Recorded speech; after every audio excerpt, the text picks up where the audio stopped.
Hello everyone. मैं आपके अपने प्यारे यूट्यूब चैनल जे गाइड में तहे दिल से स्वागत करता हूं। मैं आप लोगों को इस वीडियो में साइंस के 40 most important objective question answer का सॉल्यूशन कराऊंगा। आप लोग वीडियो को ध्यान पूर्वक से देखिए और सारे आंसर को अच्छी पूर्वक से याद कर लीजिए, क्योंकि ये सारे सवाल जो है आपके फाइनल एग्जामिनेशन के लिए बहुत ज्यादा इंपॉर्टेंट है। देखिए, पहला नंबर क्वेश्चन क्या दिया हुआ है कि ऋणात्मक त्वरण को कहते हैं। तो ऋणात्मक त्वरण को क्या कहते हैं? तो ऋणात्मक त्वरण को मंदन कहते हैं। क्वेश्चन नंबर 2 है कि औसत चाल बराबर होता है। तो औसत चाल बराबर होता है कुल दूरी का बटे कुल समय। क्वेश्चन नंबर 3 कि निम्न में से कौन सही है? तो इनमें से कौन सही है? तो ऑप्शन नंबर 1 आपका सही हो जाएगा कि वी स्क्वायर बराबर यू स्क्वायर प्लस 2as जो है सही है। ओके, आप लोग जरूर अच्छी पूर्वक से इसे याद कर लीजिएगा, क्योंकि आप लोगों को कंफ्यूजन करने के लिए देख सकते हैं कि ऑलरेडी ही 3 ऐसे समीकरण बना दिए गए हैं जो कि एग्जैक्ट उसके जैसा दिखता है। तो आप लोग गति के तीनों समीकरण को जरूर अच्छी पूर्वक से याद कर लीजिएगा। ठीक है, क्वेश्चन नंबर 4 देखिए क्या लिखा हुआ है कि बल का एसआई मात्रक है। तो बल का एसआई मात्रक होता है मीटर पर सेकेंड। ओके, क्वेश्चन नंबर 5 जड़त्व का गुण होता है। तो जड़त्व का गुण जो है प्रत्येक वस्तु में समान होता है। क्वेश्चन नंबर 6 न्यूटन के दूसरे गति नियम से किसकी माप प्राप्त होती है? तो न्यूटन के दूसरे गति नियम से जो है बल की माप की प्राप्त होती है। अगर आप लोग को वीडियो पसंद आ रहा होगा तो वीडियो को जरूर एक लाइक कर दीजिएगा। साथ ही साथ अगर आप नए विद्यार्थी होंगे इस वीडियो में तो चैनल को जरूर सब्सक्राइब करते जाइएगा, और साथ ही साथ डिस्क्रिप्शन बॉक्स को आप लोग जरूर चेक कीजिएगा। क्वेश्चन नंबर 7 पृथ्वी की सतह पर गुरुत्वीय त्वरण जी का मान है। तो पृथ्वी की सतह पर गुरुत्वीय त्वरण जी का मान होता है 9.8 मीटर पर सेकेंड स्क्वायर। क्वेश्चन नंबर 8 सार्वत्रिक गुरुत्वीय स्थिरांक जी का एसआई मात्रक है। तो सार्वत्रिक गुरुत्वीय स्थिरांक जी का जो एसआई मात्रक होता है वह होता है न्यूटन मीटर स्क्वायर बटे का kilogram square. Okay, question number 9 कार्य बराबर होता है। तो कार्य बराबर यानी कार्य का जो फॉर्मूला होता है वह क्या होता है? तो बल गुने का विस्थापन होता है। क्वेश्चन नंबर 10 छत पर दौड़ते हुए बालक में है। तो छत में दौड़ते हुए बालक में स्थितिज एवं गतिज ऊर्जा दोनों होती है। ठीक है, क्वेश्चन नंबर 11 जूल मात्रक है। तो जूल किसका मात्रक है? तो जूल जो है कार्य एवं ऊर्जा का मात्रक है। क्वेश्चन नंबर 12 आवृत्ति का एसआई मात्रक है। तो आवृत्ति का एसआई मात्रक होता है हर्ट्ज। दोस्तों, आप लोग जरूर कमेंट करके बताइएगा कि आप लोग जो है ऑलरेडी पहले से कितने उत्तर जाना करते थे, जिससे कि मुझे पता चल सके कि आप लोग जो है तैयारी किस लेवल पर कर चुके हैं, आप लोग कितना ज्यादा स्कोर करने की क्षमता बना चुके हैं। ओके, क्वेश्चन नंबर 13 ध्वनि तरंगे होती हैं। तो ध्वनि तरंगे जो है अनुदैर्ध्य तरंगे होती हैं। क्वेश्चन नंबर 14 वह प्रक्रिया जिसमें इत्र की गंध वायु में चारों ओर फैल जाती है कहलाती है।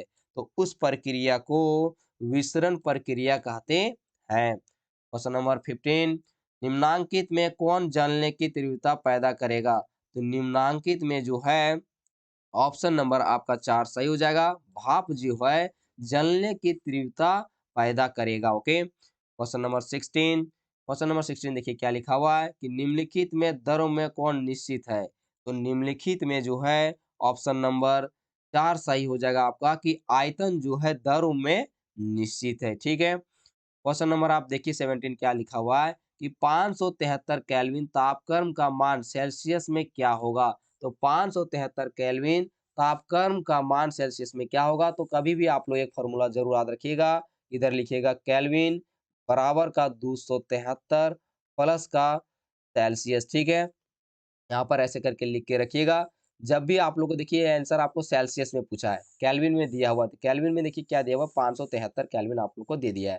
यहाँ पर लिखिए 573 बराबर का 273 प्लस का सेल्सियस। तो सेल्सियस बराबर आपका क्या हो जाएगा? देखिए इधर प्लस में तो उधर जा करके माइनस में हो जाएगा। तो 573 माइनस का 273 करेंगे तो आपका सेल्सियस बराबर आ जाएगा 300। ठीक है, तो देखिए आप लोग इस फॉर्मूला का प्रयोग करके आप लोग केल्विन को सेल्सियस में बदलिएगा और सेल्सियस से केल्विन में बदलिएगा, जिससे कि अगर आप लोग को फाइनल में न्यूमेरिकल के इस तरह के सवाल पूछे तो आप लोग जरूर उसे अच्छी पूर्वक बना करके आप सही आंसर को टिक कर पाओ। ठीक है, क्वेश्चन नंबर देखिए 18 क्या दिया हुआ है आप लोगों का कि सोडियम के लिए रासायनिक संकेत है। तो सोडियम के लिए रासायनिक संकेत Na है, ठीक है। क्वेश्चन नंबर 19, H2O का आणविक द्रव्यमान है। तो H2O का जो आणविक द्रव्यमान हो जाएगा वह हो जाएगा 18U। ध्यान दीजिएगा, अगर बात करें यहाँ पर H2O को, तो आप देखिएगा तो यहाँ पर सबसे पहले 2 हाइड्रोजन है और इसका अगर परमाणु क्रमांक बोले चाहे परमाणु भार बोलिएगा तो 1 हो जाएगा हाइड्रोजन का, प्लस अगर आप ऑक्सीजन का परमाणु भार बात कीजिएगा तो 16 होता है, ठीक है। तो आप लोग को परमाणु द्रव्यमान यानी परमाणु आणविक द्रव्यमान यानी परमाणु भार ही पूछ रहा है, तो 2 प्लस का 16 आप ऐड कर दीजिएगा तो 18 हो जाएगा। 18U आपका राइट हो जाएगा, ठीक है। क्वेश्चन नंबर 20 देखिए क्या लिखा हुआ है। यदि किसी परमाणु के बाह्यतम कोश में 6 इलेक्ट्रॉन है तो उसकी संयोजकता होगी, तो उसकी जो संयोजकता हो जाएगी वह 2 हो जाएगी, ठीक है। अगर देखिए बाह्यतम कोश में अगर आप देखें तो आपको पता होगा कि आप लिखते हैं 2 8 8 इस तरह करके हम लोग लिखते हैं।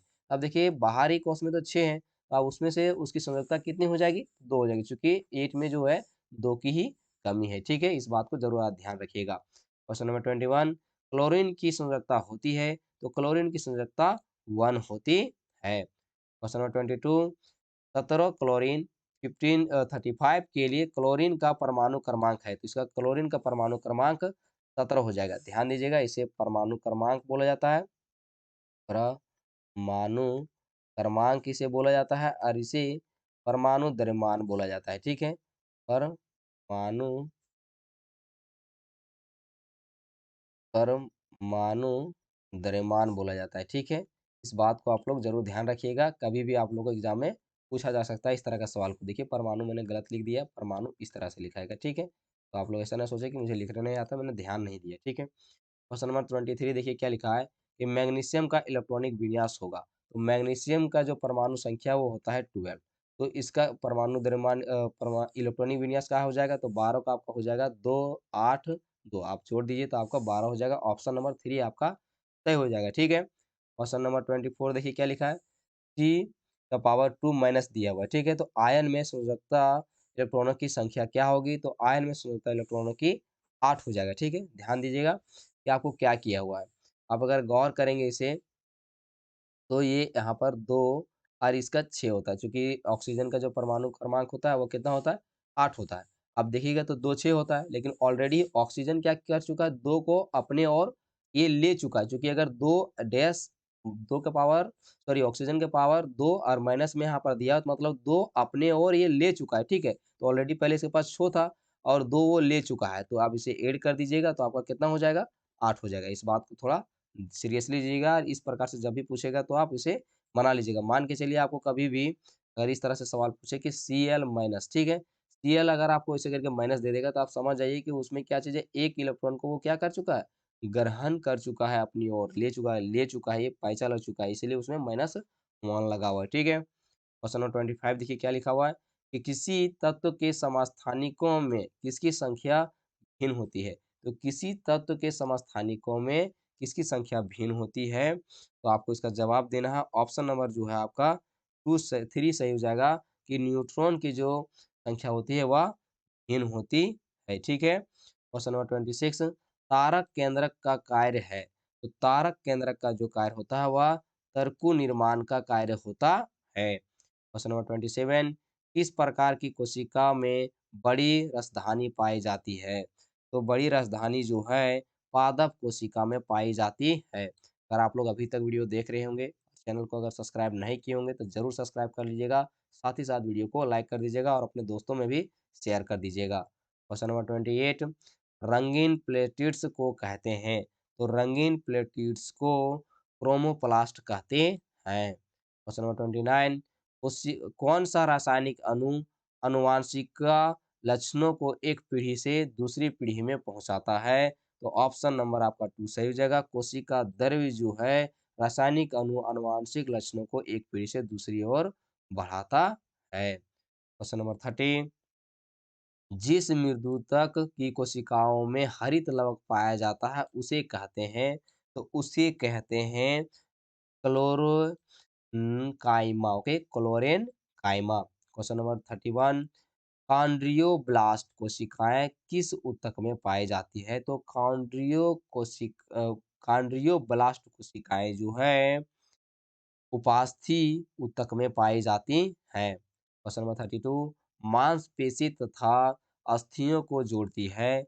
मांसपेशी तथा अस्थियों को जोड़ने का काम टेंडन का है। Okay. Question number 33, cork cambium का उदाहरण है। तो कॉर्क कैम्बियम का उदाहरण पार्श्व विभुजोतक है। क्वेश्चन नंबर 34, रोगवाहक कीट का उदाहरण है। तो रोगवाहक कीट का उदाहरण इनमें से सभी है, मक्खी भी है, मच्छर भी है और तिलचट्टा भी है। क्वेश्चन नंबर 35, घेंघा रोग के इलाज में किसके समस्थानिक का उपयोग किया जाता है। तो घेंघा रोग के इलाज में जो है आयोडीन के समस्थानिक का उपयोग किया जाता है। क्वेश्चन नंबर 36, प्रोटोजोआ के कारण होने वाला रोग है। तो प्रोटोजोआ के कारण होने वाला रोग है मलेरिया। क्वेश्चन नंबर 37, मलेरिया किस सूक्ष्मजीव द्वारा उत्पन्न होता है। तो मलेरिया जो है प्लाज्मोडियम सूक्ष्म जीव के द्वारा उत्पन्न होता है। क्वेश्चन नंबर 38, वे प्राकृतिक पदार्थ जिनका उपयोग मनुष्य अपने जीवन यापन एवं विकास के लिए करता है कहलाते हैं। तो वो सभी कहलाते हैं प्राकृतिक संपदा। क्वेश्चन नंबर 39, अतिचारण का संबंध है। तो अतिचारण का संबंध मृदा अपरदन से है। क्वेश्चन नंबर 40, प्राकृतिक संपदा है। तो प्राकृतिक संपदा जो है इनमें से सब चीजें हैं, जल है, वायु है और मिट्टी भी है। ओके। अगर वीडियो आप लोग को पसंद लगा होगा तो अपने दोस्तों में भी जरूर इस वीडियो को शेयर कीजिएगा। मिलते हैं नेक्स्ट वीडियो में।